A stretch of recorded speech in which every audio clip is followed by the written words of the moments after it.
your ring. Well, it's my friend's. I'm gonna send it to her. Do I get a reward? Hello, everyone, and welcome to a special edition of the Hacking Humans podcast, an occasional series we call Hacking Humans Goes to the Movies. I'm Dave Bittner, and joining me is my CyberWire colleague, Rick Howard. Hello, Rick. Hey, Dave. How's it going?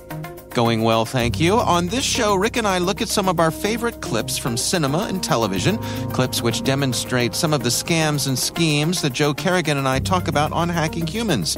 And our special guest this episode is Amanda Fennell from Relativity. Amanda, welcome. Woo woo! I'm here. Yay. Let's do it. Welcome, Amanda. I've been trying to get this done. I'm glad you're here. It's fantastic. Yes, Thank indeed. you. All right. We've got some fun clips to share, so stay tuned. We will be right back after this message from our show's sponsor.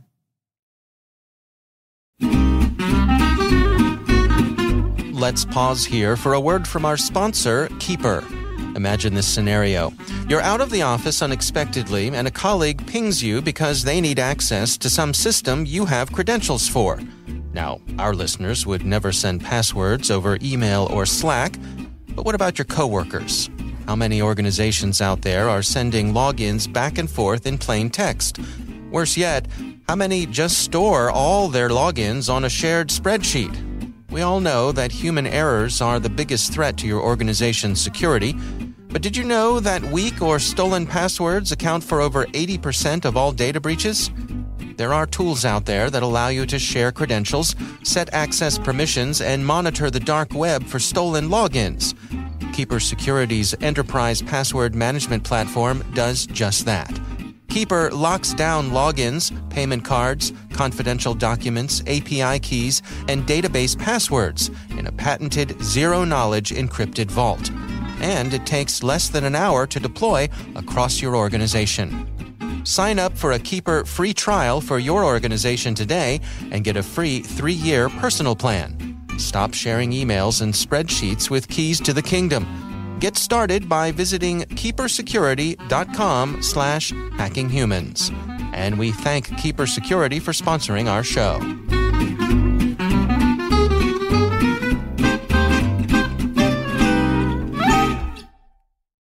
All right, we are back, and I am going to kick things off for us this time. My clip I'm going to start off with is from the 2009 comedy horror film Zombieland. Have either of you seen this film? Great choice. Anything with zombies. It's fantastic. Amanda, are you a zombie fan? I am a huge fan. Okay. So in this scene, we've got a pair of con artist sisters whose name in the film are Wichita and Little Rock. They had creative parents, I guess. And they're executing what's known as a violin scam. And this is where someone convinces another person that something of value has been lost. And this scene takes place at a gas station. And Emma Stone and Abigail Breslin are the scamming sisters. And we start off with Emma Stone is at this gas station, and she's got her car parked in front of the gas pumps, and she is down on her hands and knees searching for something, and that is where the clip begins. I'll roll it now.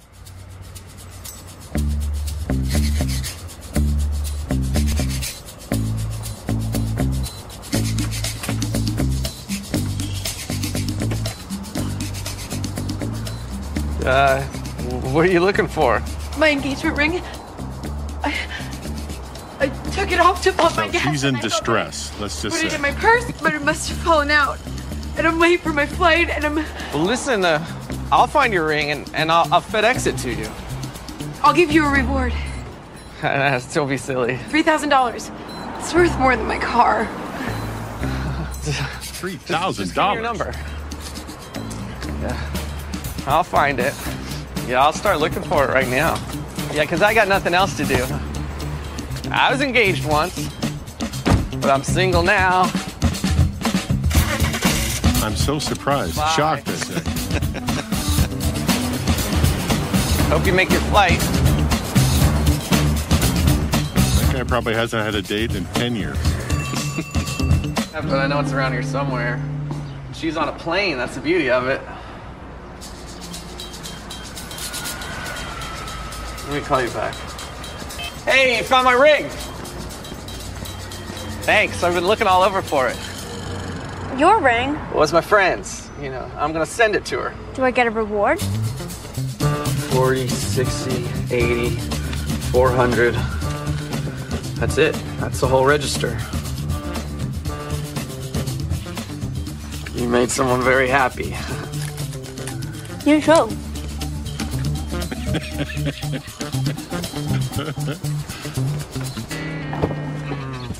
Nice.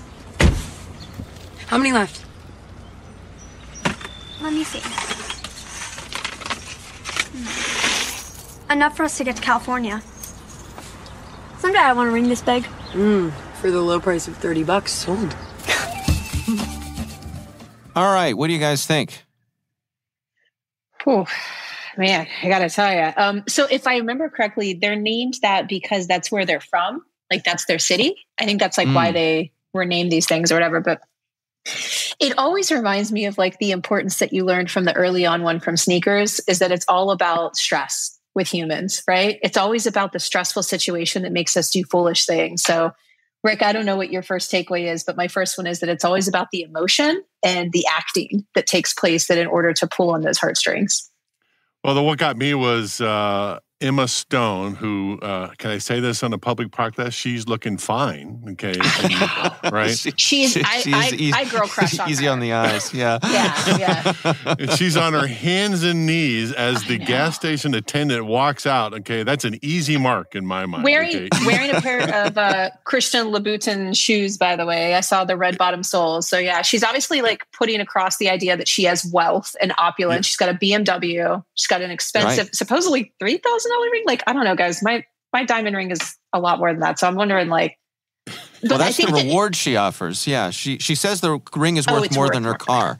Yeah. Okay. Yeah. So that would indicate, above 20, 30 grand, something like that. So well, that looked like a 6 Series, but actually, so I love cars. So like it was a more recent model of the BMW, at least 55,000. So yeah.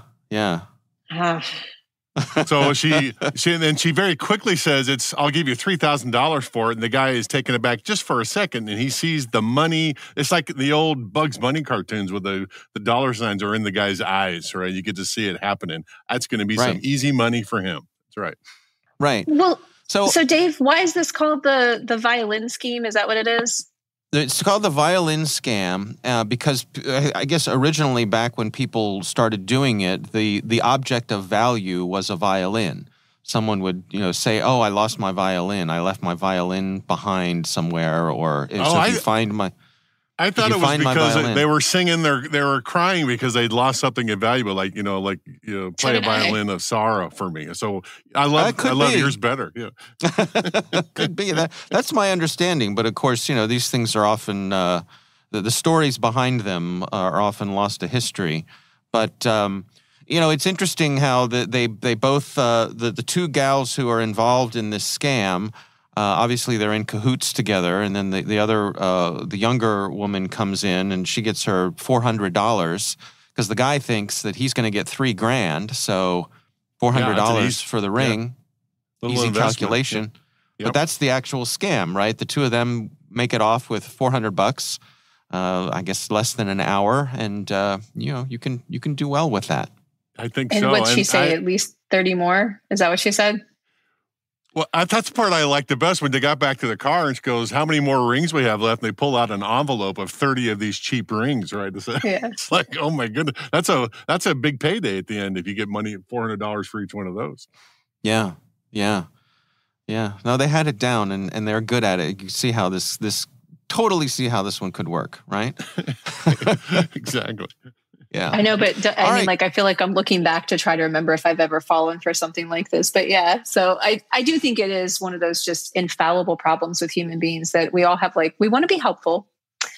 We want to help somebody who's in distress. But certainly if you're preying upon somebody who would find Emma Stone attractive, they're definitely going to want to help. Which is most human beings. Most human beings, yeah.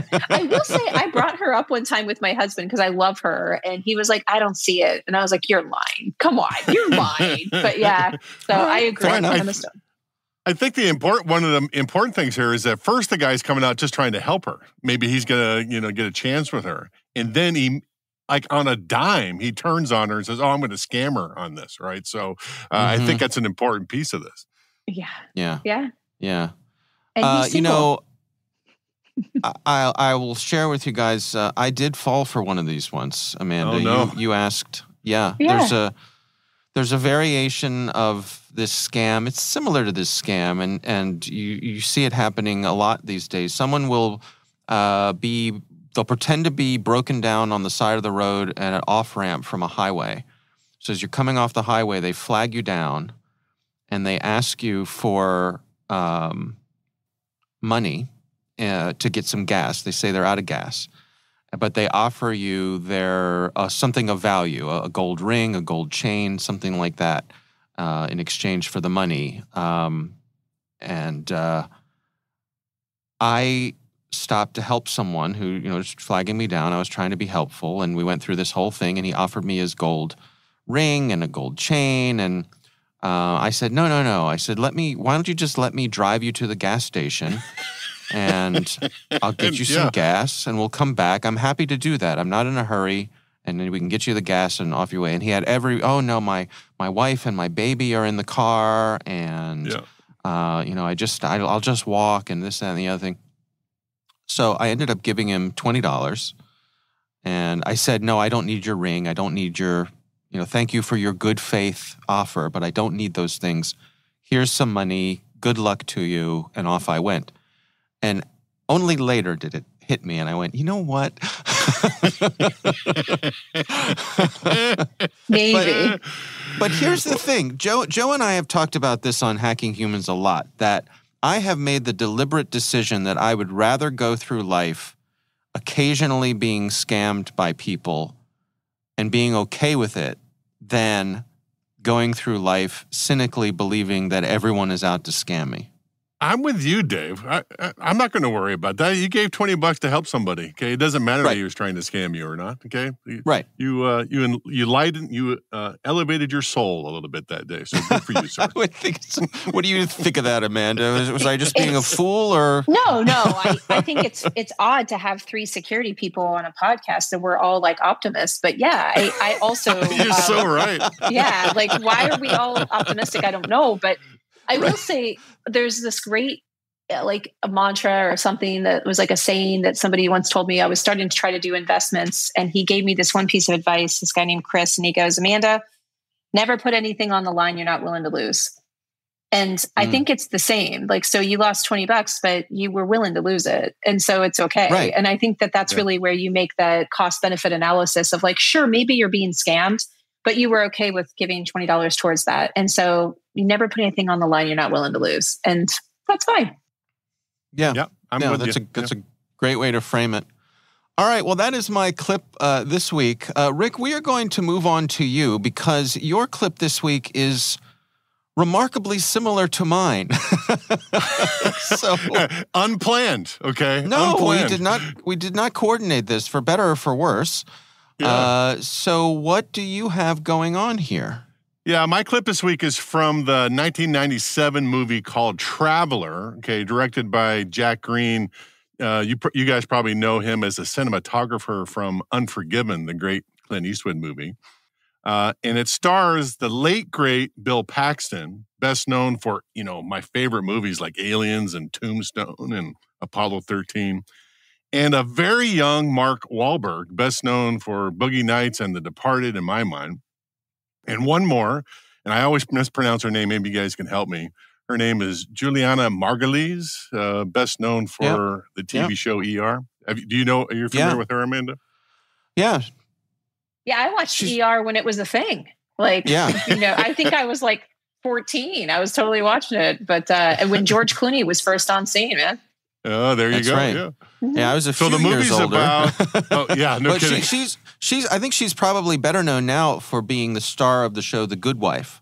That's right. Exactly right. Yeah. So the movie's about a young man, Wahlberg, and this, like I said, remember, it's a very young Wahlberg who reestablishes some old family ties with a clan of gypsy-like grifters in rural North Carolina. And so this is the perfect movie for Hacking Humans Goes to the Movies. It's about a giant family of con men and women, right? So this clip is Wahlberg's first successful grift as part of the clan. Now, remember, like I said, Wahlberg is young. And he walks into a local dive bar wearing a brand new suit, not an expensive suit, more like a suit you get off the rack at Walmart, but a new suit. And he looks a bit naive, and Margulies is tending the bar. So play the first part of this, Dave. All right. What can I get you? Martini, please. This ain't exactly the Ritz. You want to order something normal? Pardon me, a bottle of bud would be fine. Where are you from? Atlanta.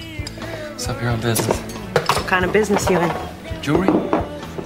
Ain't you kind of young to be out on the road selling? My dad owns a company. Oh, it's nice to have a leg up, huh? Yeah, I guess. That's nice. It's been in my family for years. Beautiful. Thanks. It's $2 for the beer. All right, stop it there, Dave. So these are the preliminaries. It's called playing the con in the con man biz. Basically befriending the victim. Wahlberg is establishing himself as a young man with money in the jewelry business and shows Margulies what appears to be an expensive pin in his lapel, which becomes important later. He's a big tipper and buys a round of for the patrons in the bar. All right, roll the next piece. Thanks. Jewelry business is treating you pretty good. Well, I guess I like to spread it around. That's nice. I could use it. Why don't you go set them up all around? The rest is for you. Wow. Thanks a lot. Hey, thanks, buddy. Thanks, man. Hey, you okay? No, my stick pin is gone. I can't find it. Well, it's got to be around here somewhere. I looked. Somebody must have walked off with it. Nobody here do that. Did you look over by the bar? No. All right, stop it there, David. All right, this part's called the tale. Wahlberg tells Margulies that he's lost his very expensive lapel pin, and everybody in the bar stops what they're doing and looks for it. All right, roll the clip again. This old man gave it to him. Shit. Listen, I'm gonna be here for a couple of days. I'm staying at the Sunset Motel. You know where it is? Yeah, sure. It's right down the street. Room 125. My name's Jim Tom Clark. Can you remember it? Sure, Jim Tom Clark, room 125. Listen, I gotta get it back. I'll pay $1,000 cash if you find it. No questions asked. Well, I'll be sure to keep an eye out for it. I'm gonna check back tomorrow. If it turns up, you call me. I'll come right back over. I remember, $1,000 cash to anybody who finds it. All right, stop there, Dave. Does this sound exactly like Zombieland? Yeah. All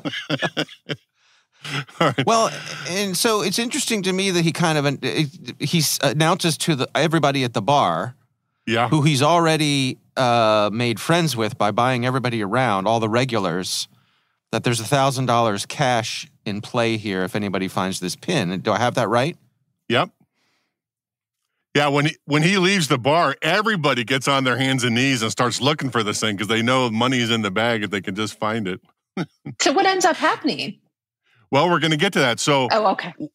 Wahlberg goes back to his hotel where his partner, Bill Paxton, is waiting and then sends Paxton in to finish the con.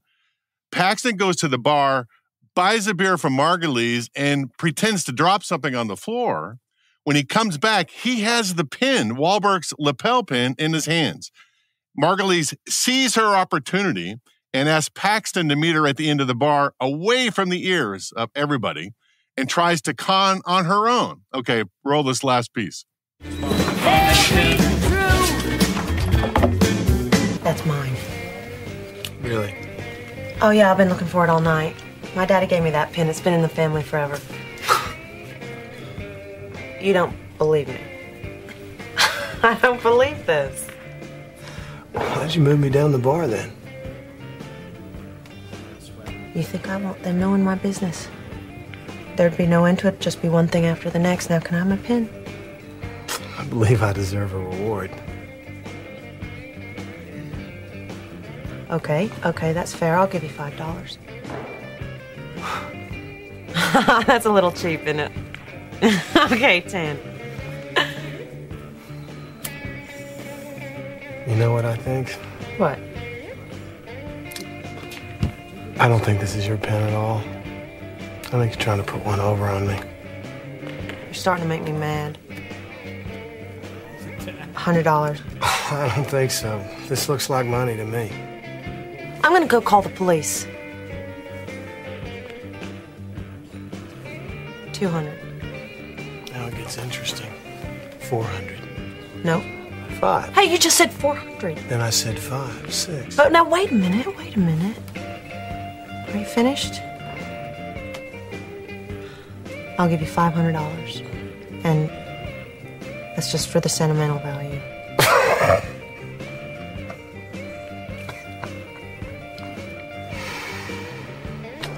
Honey, you are as cute as all get out, but you're traveling in some pretty high cotton. Where are you going to get $500? I'll get it. We got a deal. Okay, you can stop it there, Dave.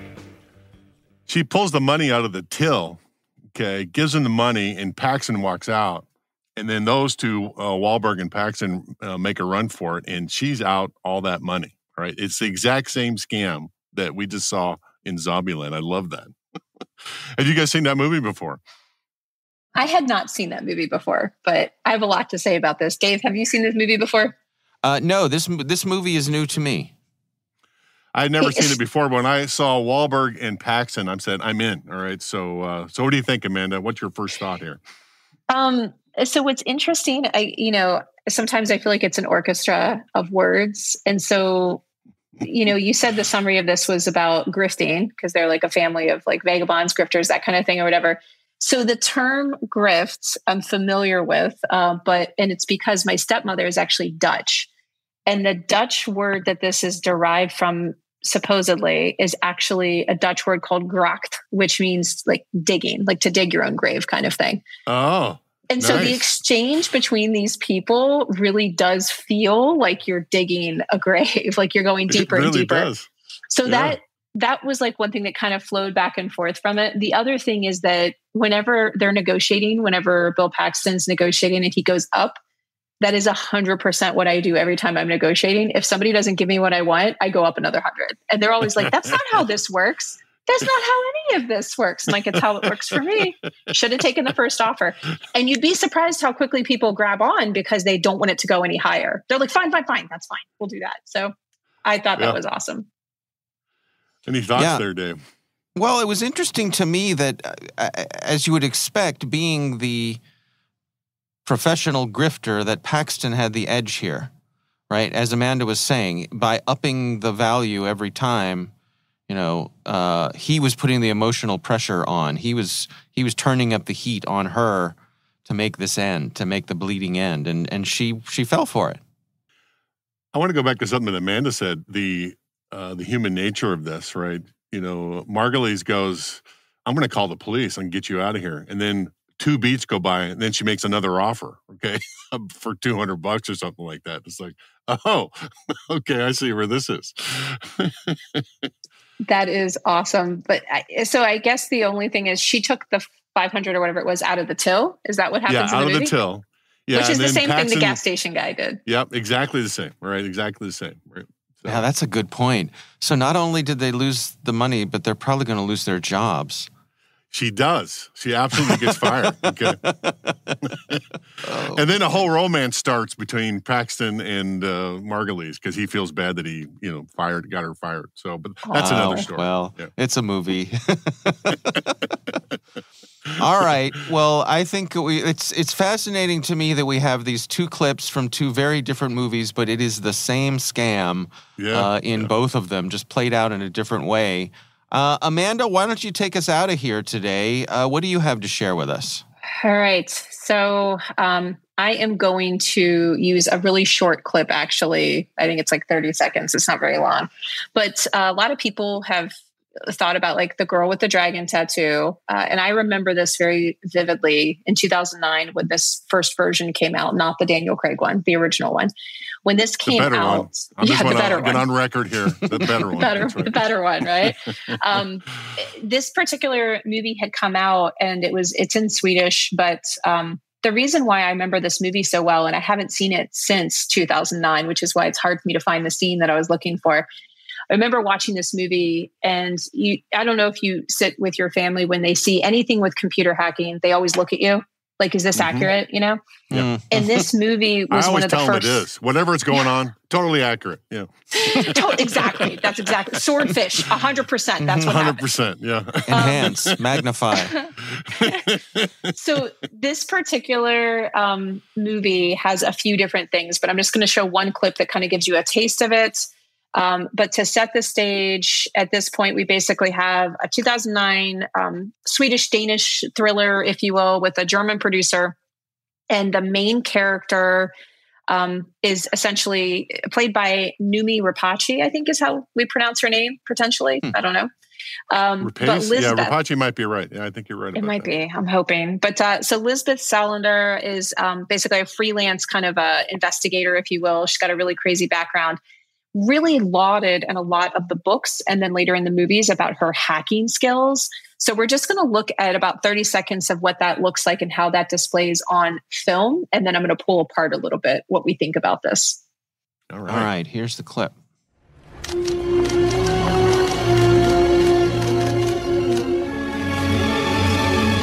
Lots of pictures taken. Rapace's doing something with her laptop, getting the photos on.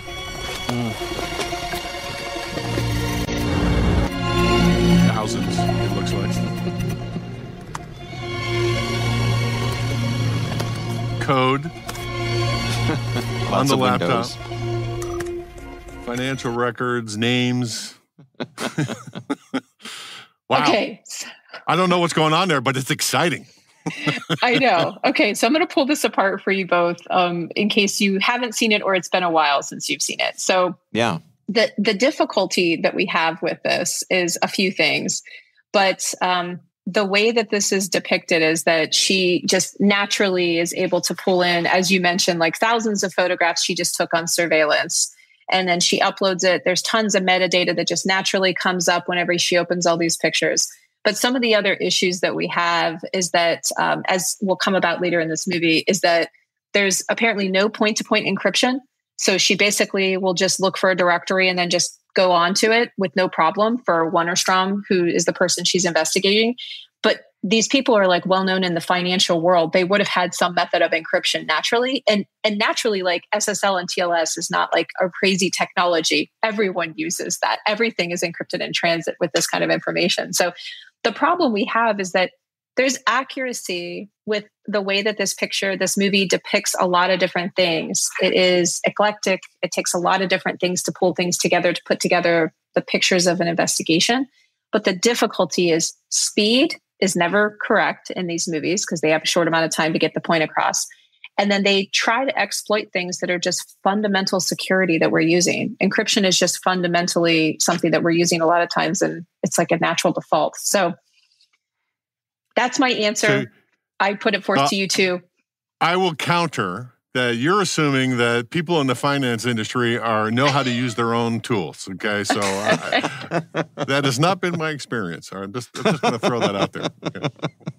I'll say that one of the things, first of all, Amanda, I agree with everything you're pointing out here, but one of the things that struck me in watching this clip is that they use the old trope that you see whenever there's a hacker doing anything on a computer, which is that not only do computer monitors display everything you're working on, but they project it onto your face. Oh, yeah. Okay, I hadn't thought about that. But I thought you were going to say it was the old adage that they were going to play Rage Against the Machine while she's hacking. But yes, so valid point. I thought you were going to mention that she's probably one of the first hackers in the movies that wore hoodies. Okay, because she's absolutely doing that too. All right, so the other thing, and I couldn't find the clip in time for us because I really wanted to go over this one, talking about this encryption being broken. The best part that I remember from this movie, and I know it's in the book, and I believe it's transferred to the movie, she has to get onto someone's computer. So she goes to a hotel, but she has a friend of hers go and do a man-in-the-middle attack. And so I thought that was one of the best things to display about the security industry is that it's never something you go alone. You typically have to pull in a friend that happens to know a different skill set. An insider. And so, yeah. Any of this, like you have to leverage what you can leverage to get what you're trying to get. And it's rarely going to be a unicorn of one person who can do everything. And I think that was the one thing I liked from these movies. And I didn't see all of them, but this first one, The Dragon Tattoo, The Girl with the Dragon Tattoo, I do think did a really good job of showing that hacking is not simple. It takes time. This particular clip's not great at it. The other ones are, I swear. Just take my word for it. And you have to have a team effort. I remember when I was telling you guys before we started the show, my daughter turned me on to this movie back then. All right, so went and watched it, loved it. Yeah, 2009, right? And then I said, I got to read the book, thinking that it was going to be all about this hacking stuff. And the hacking stuff doesn't show up in the book until like the last 20 pages or whatever it is. All right, so it's still really great. Graphic, it's still great. Horrible story, but it's all great. Dave, what was your experience with this? Have you seen this movie? No, I have not. Oh my goodness. Sorry. Did you see the Daniel Craig one? Are you a complete newbie here, Dave? No, I have not seen no, I haven't. Oh, don't bother. I'm certainly familiar with the name of the film. It's an iconic name, and I know it seems that this movie is kind of like Black Licorice. People who like this movie really like this movie. Yeah, so, that's exactly right. But no, if you recommend it, I will have to check it out. Maybe I'll do that over the holidays or something. I don't know if I'd recommend it. There's a reason why. It is a really graphic, violent movie and really bad murders taking place in it. So if that's not your cup of tea, if you're not a Hannibal kind of fan, then you might want to pass. All right. I remember when it came out, most people were turned off because you had to read the subtitles. But now that we've been doing the pandemic for so long and everybody watches movies in my age with subtitles on, it doesn't matter at all. So I got to tell you, I'm one of those people that's like, I put subtitles on for everything. I always have. I'm everything. Yeah. Yeah. All right, friends. Well, lots of good stuff this time through. Thank you both for taking the time and selecting these great clips. Of course, Rick Howard, always a pleasure to have you be a part with us here, and our very special guest, Amanda Fennell from Relativity. Thank you so much for joining us this week. Thanks, Amanda. That was fantastic. Thanks.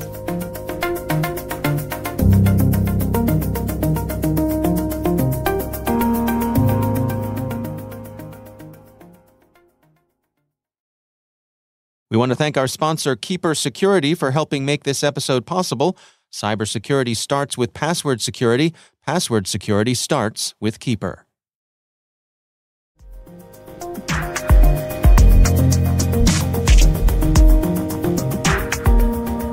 We want to thank the Johns Hopkins University Information Security Institute for their participation. You can learn more at isi.jhu.edu. The Hacking Humans podcast is proudly produced in Maryland at the startup studios of Data Tribe, where they're co-building the next generation of cybersecurity teams and technologies. Our senior producer is Jennifer Iben. Our executive editor is Peter Kilpie. I'm Dave Bittner. And I'm Rick Howard. Thanks for listening.